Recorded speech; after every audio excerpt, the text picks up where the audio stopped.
Rio, vitória do Internacional sobre o Fortaleza. Protestos da torcida do Internacional, justos protestos da torcida do Internacional, legítimos protestos da torcida. O que ficou da vitória de ontem, meu caro Alexandre Ernest? Eu costumo dizer que a gente não pode se enganar, tá? A gente não pode se enganar. A gente não pode, por exemplo, ir no Maracanã e empatar e, meu Deus, agora a gente está livre de qualquer problema aqui no Campeonato Brasileiro. Eu, por exemplo, ganhei o jogo ontem contra o Fortaleza e acho que o técnico Roger Machado chegou no limite, ou está muito próximo de chegar no limite. O time continua sem articulação, sem meio campo, com espaços entre as linhas, com o bom e velho chutão, né? Que a gente eu pelo menos, eu abomino esse tipo de jogo, né, em que a defesa tem que dar um bico para frente buscando um atacante de velocidade, no caso o Carboneiro e o Vitinho. Então, assim, eu não pego a vitória e trago para, agora nós vamos conseguir uma vaga na Libertadores.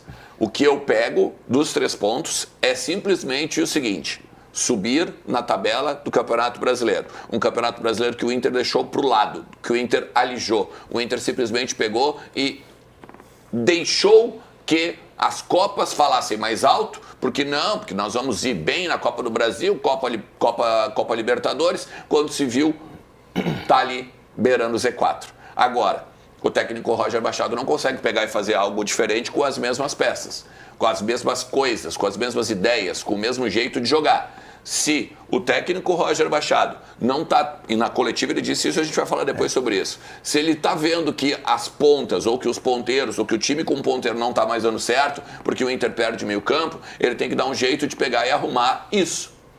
Ele tem que arrumar a forma de jogar. Até comentou, né, que de repente agora vai usar a parada FIFA para testar novas alternativas. Só que é o seguinte, o Inter foi dentro de casa nos últimos praticamente dos 40 do segundo tempo para frente, tá? O Inter foi acossado pelo Fortaleza dentro do Beira-Rio. Isso aí, pro tamanho e pra grandeza do Internacional, olha, é simplesmente, para mim, um absurdo. Ribeiro. Eu comparo muito esse jogo de ontem às vitórias sobre o Vitória da Bahia, sobre o Ceará. Eu acho que tem uma outra aí, né? Aqui dentro do Beira-Rio, que o Internacional... É que tem o Santos Vasco, também, né? Não, Vasco empatou. Empatou, é. Flamengo. Ah, não. Flamengo perdeu. É que se tu pegar... O Vasco empatou no fim, né? Isso. Tá. O Inter empatou no fim. É o mesmo Inter, tá? É o Inter que até consegue alguns resultados, mas o desempenho do Internacional é o mesmo. Então, esta vitória sobre o Fortaleza, em termos de desempenho, não mostra evolução alguma. Não, pelo contrário, tá?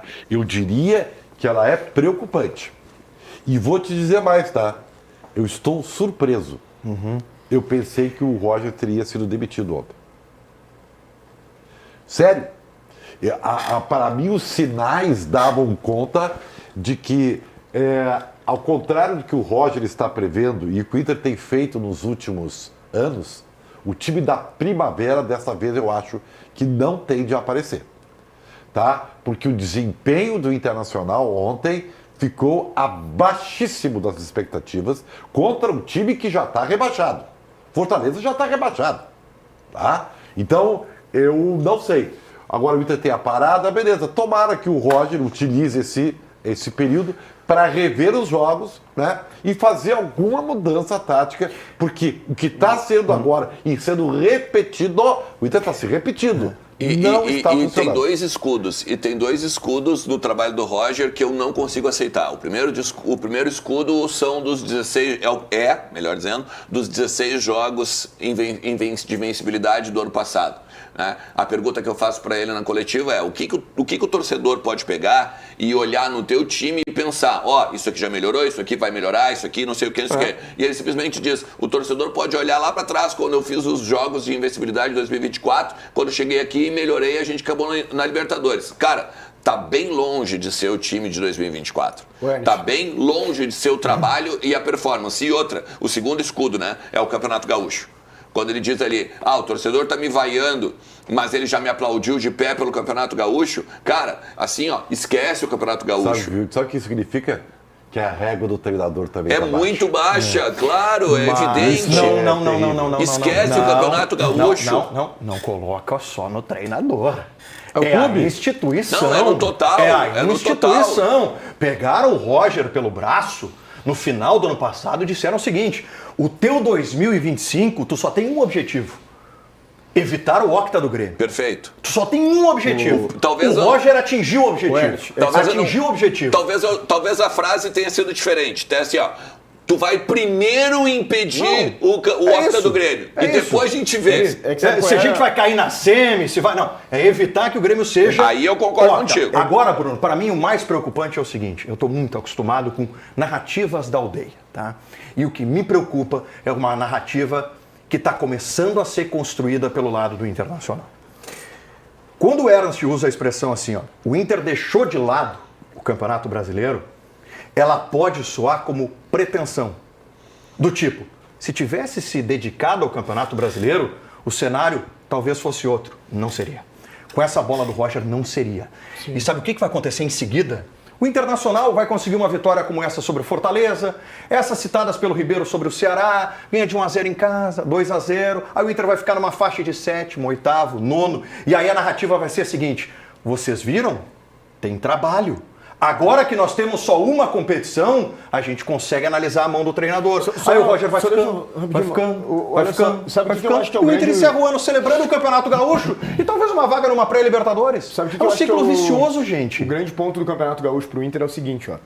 É meio que um paradoxo, assim, ó. O Campeonato Gaúcho, ao mesmo tempo que era muito difícil pro Inter, por que difícil? Parecia difícil. Porque o Inter não ganhava há bastante tempo.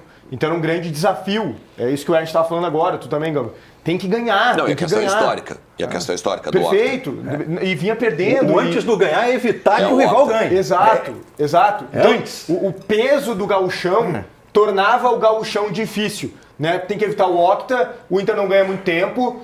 Teve anos que o Inter era melhor do que o Grêmio, não ganhou igual. E perdeu pro Grêmio da Série B, e perdeu pro Caxias e pro Juventude. Cara, isso tem que acabar. E aí o Inter conseguiu. Então pareceu uma grande epopeia. Só que se tu analisar friamente, o Inter era muito superior ao Grêmio, tecnicamente, e muito superior aos outros. Então, tinha uma necessidade de uma epopeia, mas em cima de algo que na prática não era difícil.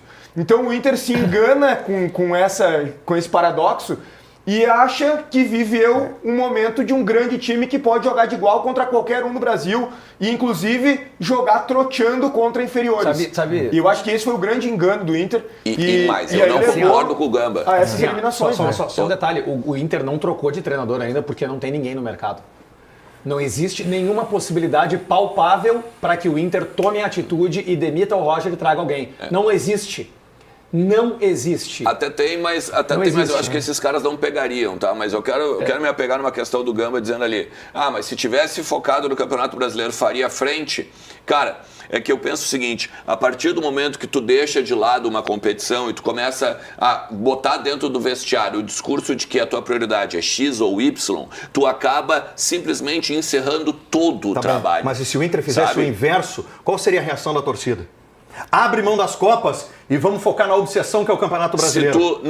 Qual seria a reação da torcida? Não, é que veja bem. A torcida do Internacional não ia abraçar isso. Mas é que veja bem, não tem que abrir mão de nada. Não tem que abrir mão de nada. Não, claro que não. Não é impossível. Claro que não. É impossível. Eu te mostro assim, o Inter com esse elenco fazer frente em Brasileiro, Copa do Brasil, Libertadores. No segundo semestre. Tu vende ilusão pra torcida. No segundo semestre, sim. Quando o Inter tivesse, por exemplo, nas quartas de final de uma Copa Libertadores, nas quartas de final de uma Copa do Brasil, daí teria que dosar sim. Mas no primeiro semestre, não. Tu me desculpa, não. Eu acho que cada caso é um caso e teria que analisar assim, mais detalhadamente de jogo para jogo. Essa questão da preservação. Tipo, eu acho assim, ó, tu tem que escolher competições. Eu acho que um time no Brasil, talvez o Flamengo, o Palmeiras, consigam jogar todas as competições, porque tem grupo. Mas tu não pode repetir escalações quarta e domingo, porque Mas senão vamos pegar o Flamengo, vamos pegar o Flamengo. Mas aí o tá, Inter, eu tô falando do Flamengo. Vamos pegar, beleza. não pode ser Mas não comparado é ao essa que Flamengo hoje. não. Assim, qualidade, grupo e tudo mais, principalmente investimento, essas grupo. coisas, a gente não vai discutir, tá? Só de grupo, que é o Perfeito. principal para tu jogar todas as competições Perfeito. com alto Eu vou te dizer, o Inter que tomou os três reveses para Flamengo agora nos últimos 3 jogos, viu o Flamengo jogar com o mesmo time titular os 3 jogos, sendo que o Inter, sim. Cara, o Inter vem com o mesmo time. O único time que ele, na verdade, ele deixa o Emerson Royal de fora porque o Emerson Royal lesionou. O resto é o mesmo time, brother. Aqui, ó, o Inter perde pro Flamengo no domingo. É o mesmo Inter que perde pro Flamengo na quarta-feira. O Inter que pegou e poupou titulares no domingo pelo Campeonato Brasileiro e a torcida aceitou. Aceitou por quê? Porque era a última chance do Inter ganhar alguma coisa no ano. Mas eu acho que é um pouco de oportunismo, tá? Não, da onde oportunismo? Cara, é que assim, Seria oportunismo se os caras tivessem dado a vida na quarta-feira, comido grama. Não, isso e aí, sim, mas não, então não é que assim, ó, oportunismo. eu Os caras trotaram na quarta-feira. Em 10 segundos eu fecho minha opinião. Eu quero dizer o seguinte, eu entendo a tua indignação, torcedor colorado, tudo certo. Mas eu acho assim, o ponto não foi priorizar as Copas. Eu acho que o Inter acertou em priorizar as Copas. Eu acho que o grande ponto que tem que ser criticado é a maneira como o Inter jogou as Copas. Não, e não tem elenco para encarar as 3, não tem elenco. Vamos lá, deixa eu colocar uma imagem aqui, que é nossa aqui do Grupo Bandeirantes, da cobrança do Roger ao Gustavo Prado. Isso aqui está reverberando demais nas redes sociais, incomodando demais os torcedores do Internacional pelo seguinte... O Roger, a defesa da torcida é a seguinte, o Roger está expondo um garoto em uma cobrança pública no gramado e a questão é, por que ele não faz isso com os medalhões? Por que ele não faz esse tipo de cobrança com o seu Ener Valencia? Por que ele não faz esse tipo de cobrança com o senhor Borré? Por que ele faz essa cobrança pública no gramado com o garoto, com o guri Gustavo Prado, que precisa que o técnico o abrace, ou se faça essa cobrança entre 4 paredes no vestiário? É que eu não vi nem... Tá. Eu não vi... Tá, eu não vou nem considerar, porque eu não sei se ele faz, tá? Me falta parte da informação. Eu não sei se ele nunca fez com outros, coisa e tal. Chamar a atenção de um jogador depois do jogo, todos fazem isso. O Guardiola faz isso, o Felipe Luiz faz isso, o Jorge Jesus sempre fez isso.